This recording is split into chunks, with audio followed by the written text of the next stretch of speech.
world's greatest wisdom.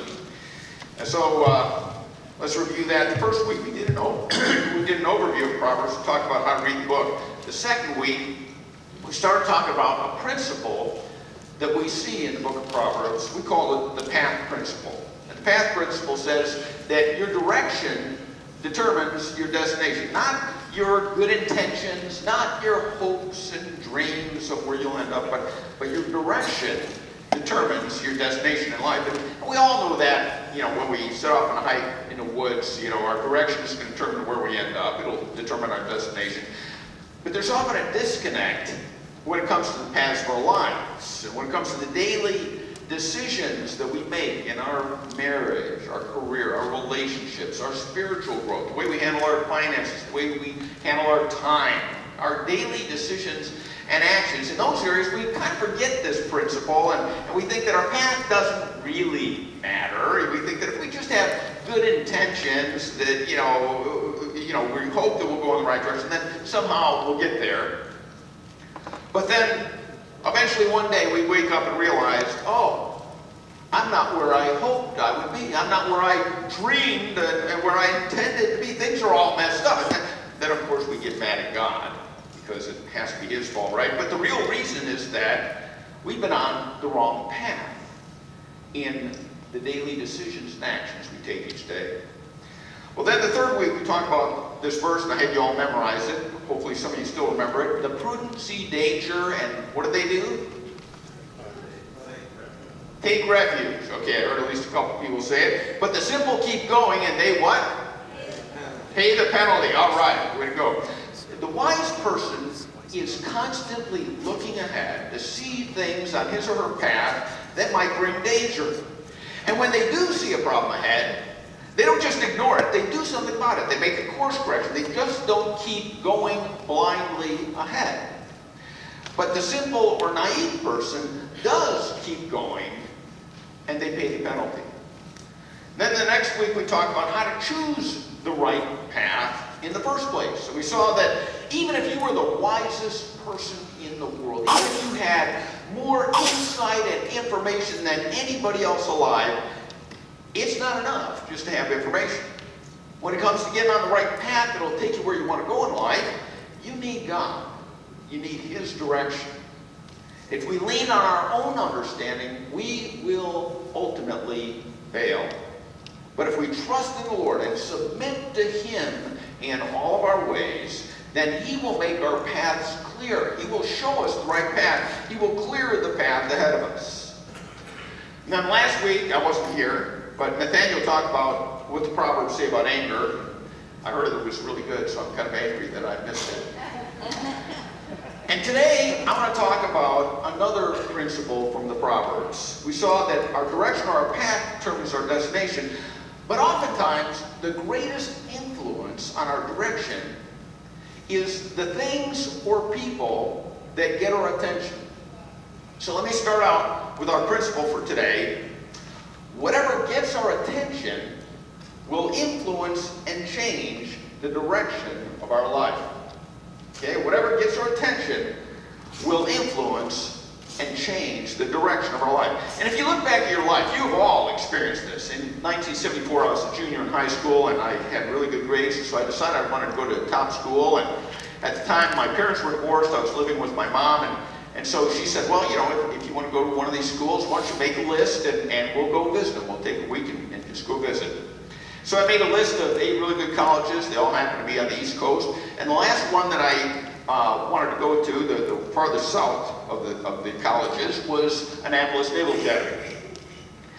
And in case you've never been there, Annapolis is a beautiful town. It is right on the Severn River. There's yachts and sailboats all over the place, and the Annapolis grounds are beautiful. Plus,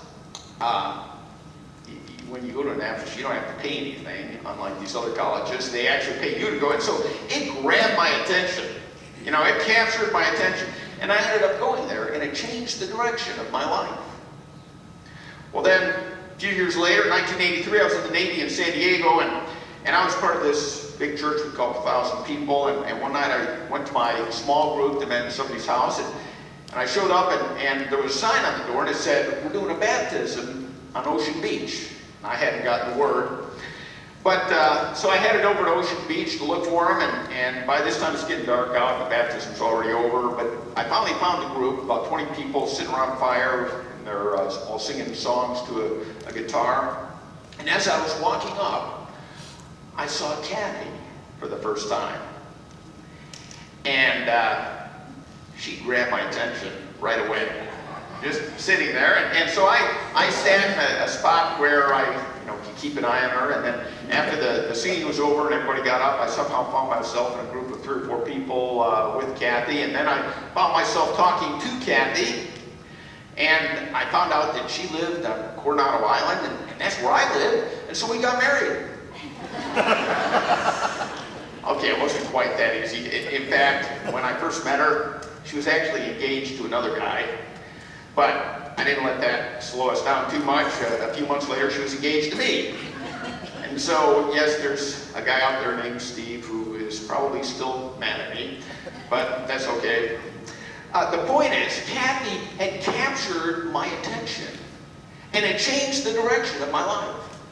Have you ever had that happen to you? You're just going along doing your own thing, and then something comes along, something or someone captures your attention, and you go, whoa!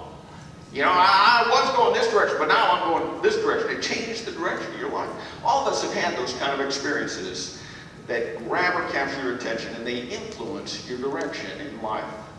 Now, the 2 examples I just gave were good and positive things. I'm thankful for those parts of my life. But all of us have had people or events or opportunities in our past that grabbed our attention that were not so good. And we wish we could go back and change the past and just avoid those things so that, like after we glanced in that direction and thought about it, we wish we had said, I don't think so. I am not going there. Never mind. There were people that you wish you had never met. There were phone calls you wish you had never made. There are relationships you wish you had never gotten involved in. There's business opportunities you wish you had ignored.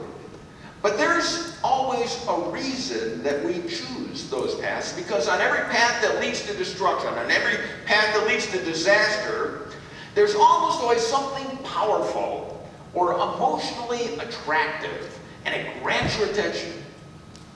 And oftentimes those things that powerfully grab your attention because they look so good at the time, oftentimes those are the very things that eventually lead to the greatest regrets in your life. Why? Because of this principle: whatever gets our attention will influence and change the direction of your life, for good or for bad. Now, not only are there things that grab or capture your attention, there are also things that we simply choose to pay attention to or give attention to. And actually, there's a big difference between those things that grab or capture our attention and the things that we choose to give attention to. Grabbing our attention is all about emotion, whereas paying attention or giving attention to something involves an intentional choice. It's a decision that we make. And if you look back at your life, there are things that you wish you had chosen to pay more attention to. For example, you may wish that you had chosen to pay more attention to your health. You may wish that you had given more attention to the way you handled your money. You may wish that you had given more attention to your marriage, or to what was going on in the lives of your kids. You may wish that you had given more attention to what was going on in your spiritual life or your faith. You hear over and over again people who say, I was on a good path in my spiritual life, but then something grabbed my attention or captured my affection. And then I got on a different path, and for years I didn't give any attention to my spiritual life, and my faith went down the drain for years. You hear that all the time. In fact, just think for a second how different your life would be if you had given or paid more attention to certain things along the way. And you wish you could go back and you could change those things, but it's too late because now your life has already gone in a different direction. And it goes back to this principle, whatever gets our attention will influence and change the direction of our life. Let's take it back even farther. Imagine how different your life would be if your father had paid more attention to certain things. Imagine how different your life would be if your parents had paid more attention to their marriage. Imagine how different your life would be if they had paid more attention to what was going on in your life when you were growing up. Or paid more attention to what was going on in their lives spiritually. Imagine how different your life would be. The direction of their life would have changed, and the direction of your life would have changed. Why? Because of this principle. Whatever gets our attention, whatever captures our affection, we simply choose to pay attention to it. Whatever gets our attention changes the direction of our life. Now, here's why this is so powerful today, and here's why we're going to take half an hour to talk about it this morning. It's because right now, today, you are in the process of choosing to give or pay attention to some things. And right now, today, are some things that are grabbing or capturing your attention. And those things right now are setting the future direction of your life as we speak. And maybe some people around you have said, they've talked to you and said, I don't know about that direction you're taking. I don't know if that's a good direction. But it's got your attention now, and it's changing the direction of your life right now. Or maybe on the flip side, there's some of you that your life has never, ever been better. And it's because finally you've come to a place where you're giving attention to, or giving attention to things that are blessing your life and benefiting your life. But whether for good or for bad, it is always true that whatever has your attention is right now setting and influencing the direction of your entire life. Whether it's in your finances, relationships, spiritually, professionally, academically, morally, in any area of life, that is true. Let's look at what Solomon has to say about this in the book of Proverbs. Proverbs 4:25.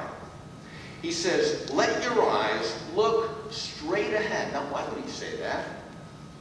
Why would he say, let your eyes look straight ahead? It's because he knew that whatever gets our attention influences the direction of our life. And generally, the things that get you in trouble are not the things that are straight ahead. They're the things that are on either side that distract you, right?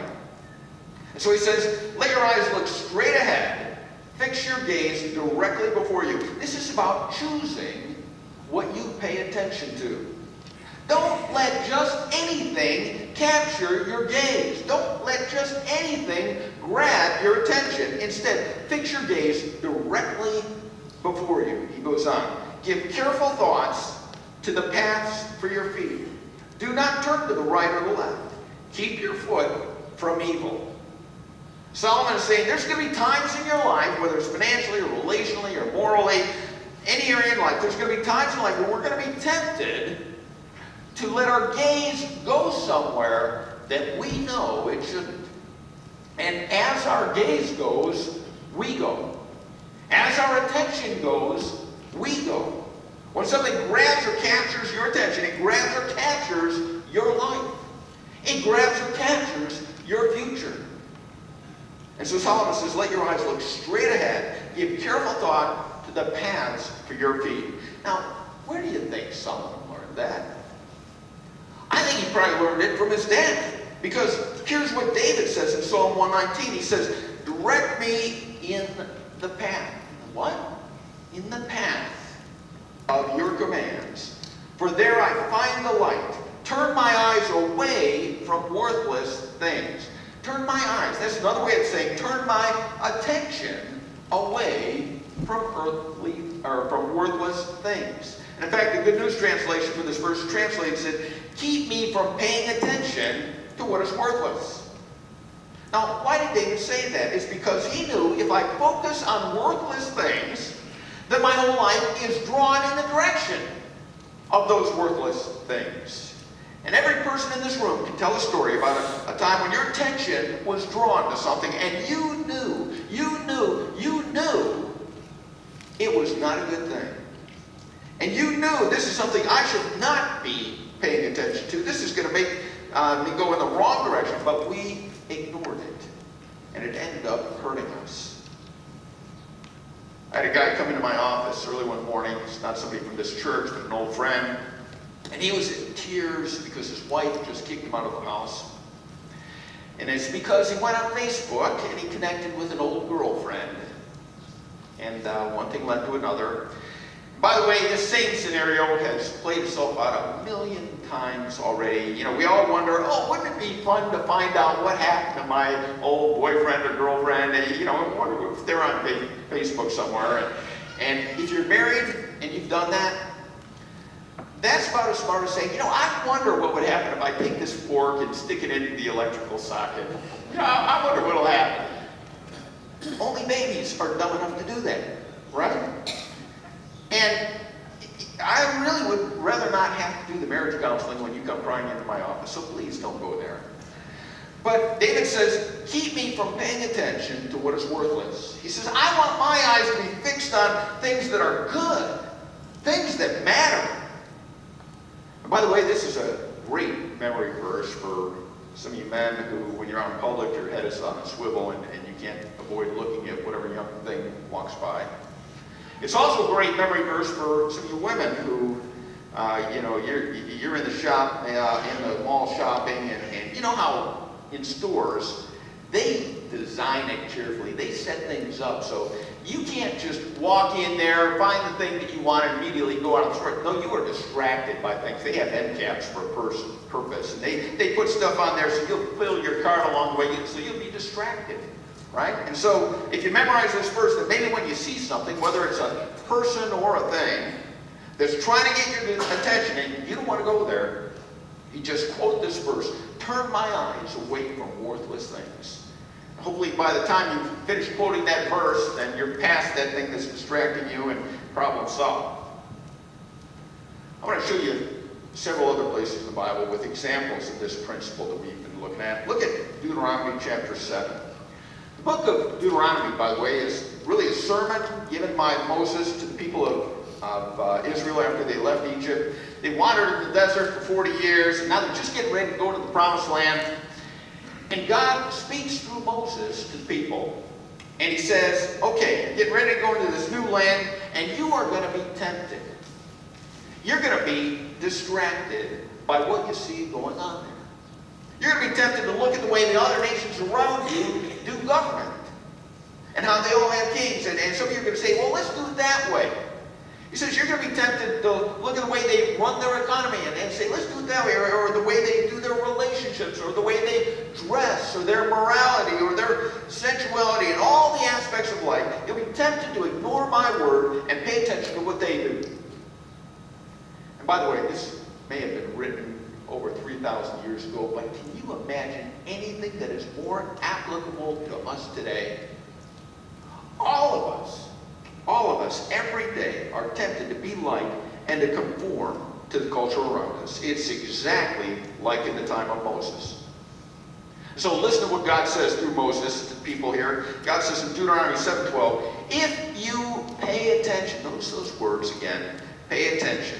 If you pay attention to these laws, to God's laws, and are careful to follow them, and notice the word follow, because this whole path thing again that we've been talking about, that we see all over the place in Proverbs. He says, if you're careful to pay attention and to follow my path, then the Lord your God will keep his covenant of love with you as he swore to your ancestors. And then he starts listing all the benefits if they pay attention to the right thing.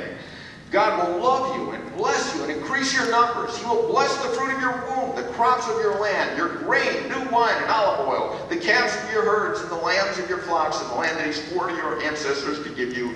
You will be blessed more than any other people.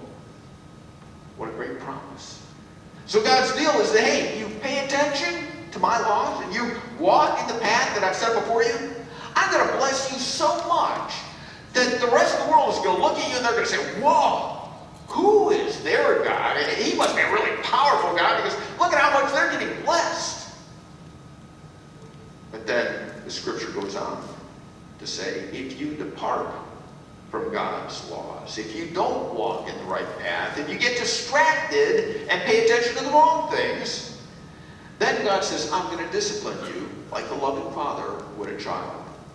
And I'll let other nations become stronger than you. I'll let them conquer you. And if you get distracted too much, I'll let you be taken off into captivity. And of course, what happened? Well, the nation of Israel acted exactly like you and I do today. Because some of the time they got really focused, and they obeyed God, they paid attention to Him, and so God would bless their socks off. But then after a while, they'd get distracted. Something else would capture their attention. They'd start paying attention to the wrong things and ignoring God's laws and His Word, and so God would have to discipline them. And sure enough, one time it got bad enough that God let them be taken off into captivity for 70 years to Babylon. But the point is that even way back then, God was saying to them, I want you to pay attention to me, pay attention to my Word, because whatever has your attention has you.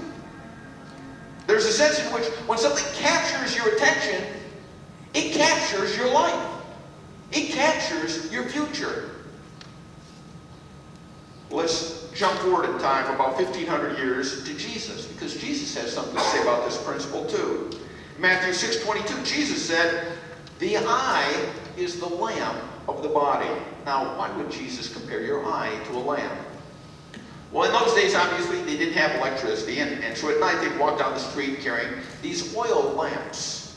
If you've ever been camping, you can relate to this. It's pitch black out in the middle of the night. You've got to go to the bathroom, and so you get out your Coleman lantern or your flashlight, and you're walking through the woods, and you gotta, where do you shine light? Down at your feet, right, on the path, because you don't want to trip over a root or a rock on the way, right? Now, an oil lamp is very dim compared to a Coleman lantern or a flashlight. So if you want to be able to see where you're going with an oil lamp, you have to put it out in front of you and put it ahead and down by your feet where you can see the path. And so somebody who's got an oil lamp, they're basically following that lamp around. Wherever the light goes, their body goes. And so Jesus is saying, your eye is like a lamp. The things you see, the things you fix your gaze on, fix your attention on, pay attention to, those things are like the lamp of your life and will direct your steps and your life. What you pay attention to will direct your paths in life. And then Jesus goes on, he says, if your eyes are healthy, and that word healthy really means pure, if your eyes are healthy or pure, then your whole body will be full of light. He's saying if your eyes are focused on good things, it's going to impact your whole life, your whole direction, all your paths. But if your eyes are unhealthy, your whole body will be full of darkness. In other words, your whole life, not just your body, but your whole life will be full of darkness. He's saying the things you choose to pay attention to direct your life. Just like today's lesson, whatever gets our attention will influence and change the direction of our life.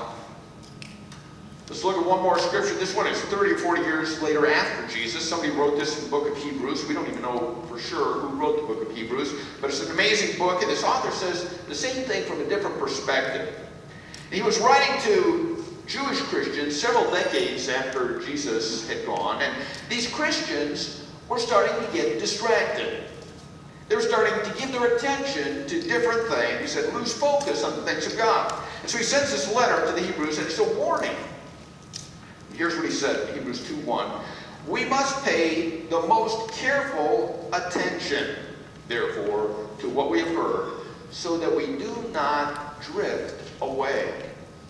And again, this is talking about what you pay attention to. He's saying, if you don't make the choice and pay the most careful attention to the right things, you'll eventually get distracted. You'll eventually drift off the right path and get onto the wrong path. As your eyes go, so you go. As your attention goes, so you go. Remember back when you were going through driver's ed, when you're like 16 years old or whatever, and yeah, I remember the instructor kept telling me, Ken, when you're driving, don't look at the cars coming toward you. And don't look at the cars you're passing. Why? Because whatever you look at, you tend to steer toward. So you keep your eyes on the road ahead. The worst bike accident I ever had, I was riding between Chillicothe and Portsmouth down Highway 104, doing a 100-mile ride. We were getting close to the end, maybe 50 miles from the end, so we picked up the pace, going about 20 miles an hour. And I had this young guy drafting right behind me. And I thought I heard a car behind me.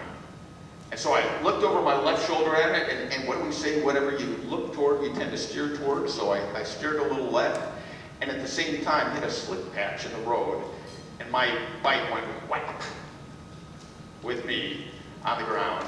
The guy behind me drafting is so close, he jams on his brakes, but it's too much. He actually does a cartwheel over the top of me. Fortunately, he didn't get hurt. Unfortunately, I did. I got up and there's blood running down my leg, and my hand was so messed up I actually had to go to physical therapy for a few months to get one of my fingers to straighten out again. And it was another lesson learned that whatever you look toward, whatever you focus on, that's where you end up going. And so the writer of Hebrews says, look, you got to make a decision. What are you going to pay attention to? If you stare long enough at the wrong thing, your life will eventually begin to steer in that direction. And if you think that you're the one exception, it won't happen to you. You're so good or so smart or so committed that you can avoid this. It won't make any difference for you. You're fooling yourself. Now, here's the hard part in all of this. This principle is so easy to see in the lives of other people. And in fact, some of you people you're probably sitting here saying, well, you know, I wish Bill was here to hear this, or I wish Mary could hear this, or my dad really needs to listen to this. But it's so hard to see in yourself.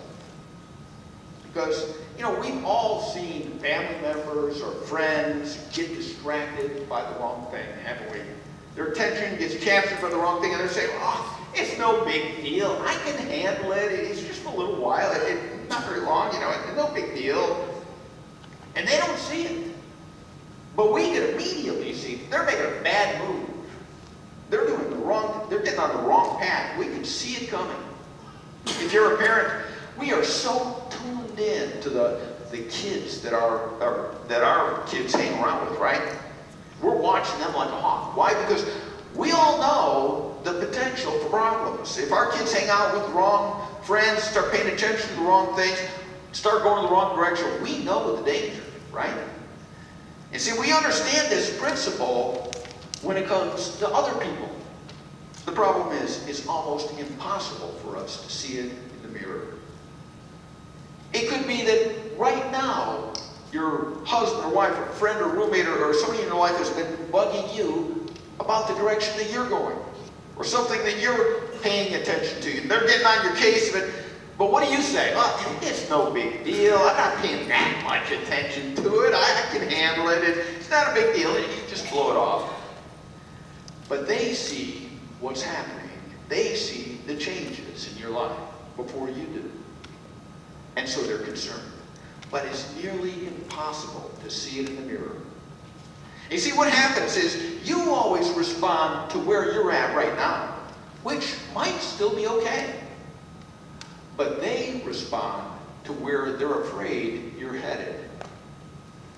Parents do this all the time. We see the littlest sign that our kids are going the wrong direction, and we are all over it, right? In fact, we usually overreact and make a bigger deal out of it than it really deserves. But it's because we love our kids, and we don't want to see them going in the wrong direction, do we? And so we don't look at where they are, we look at where they're headed. Well, guess what? Your Heavenly Father is a Heavenly Father. And so He reacts in His Word and by the people around you that talk to you. He reacts not to where you are right now, but to where you're headed and the direction you're going. God loves you way, way, way too much to see you head in the wrong direction and just let you go. And so He responds to where you're headed. And He knows that anything that grabs your attention has the potential to direct your entire life. And so as you think about this whole area of attention and direction, I want you to ask yourself 2 questions. Question number 1, ask yourself, what has captured my attention? What has captured my attention? Now, it could be something good. Maybe it's something that's good, but it's simply gotten out of balance. I know people who've gotten involved in hobbies or sports, or maybe it's their kids' activities, and it's fine. There's nothing wrong with it. It's a good thing. But then, over time, they get more and more and more into it and spend more and more and more time on it. And pretty soon they've dropped out of their small group and they've dropped out of church, and then their spiritual life is gone and their marriage starts suffering. And it's because they got distracted by a good thing. But now their life is headed in a different direction. So let me ask you again, what has captured your attention? Could be a hobby or an activity or maybe a person. And it could be good or bad, but whichever, you need to recognize that it will impact the direction of your life. And direction determines destination. So it will impact the destinations that you get to in life. And if you're thinking, oh, no, not me, that's not going to happen with me, you need to realize everybody thinks that. And it's really hard to see it in the mirror. So then we can just go back to our memory verse from a few weeks ago. The simple keep going, and what? Pay the penalty. I'd like the worship band to come up. As they come up, let me give you one more question to ask yourself this week. And that question is, what do I need to give more attention to? What do I need to give to pay more attention to? You see, we get to choose that. We get to choose what we pay attention to. You've done this in the past. You've decided to pay attention or give attention to something, and it shaped the direction of your life when you did it. So what do I need to be giving more attention to? Some of you need to decide, hey, I'm going to give more attention to my spiritual life, to my faith. Maybe you need to take a step of becoming part of a small group Bible study, or volunteering in a ministry, or spending more time praying or reading the Bible. Maybe the reason that you're not doing those things is that something else has captured your attention. Something else has distracted you. For those of you who are married, what about your marriage? Is it something that you need to give more attention to? In our culture, we get married and then we just kind of get autopilot and we focus on work or raising the kids. We start giving attention to all these other things and we just assume the marriage will take care of itself. But that doesn't work if you want a great marriage. It's something that needs your attention. How about your health? Do you need to give more attention to that?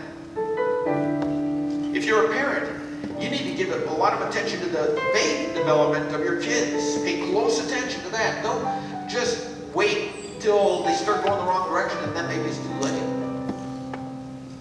Or maybe there's another area this morning where God has been speaking to you about. Ask yourself, what is the area that I need to give more attention to? Because right now, today, those things are influencing the direction of your life. They're shaping the outcome of your future. Let's stand for prayer.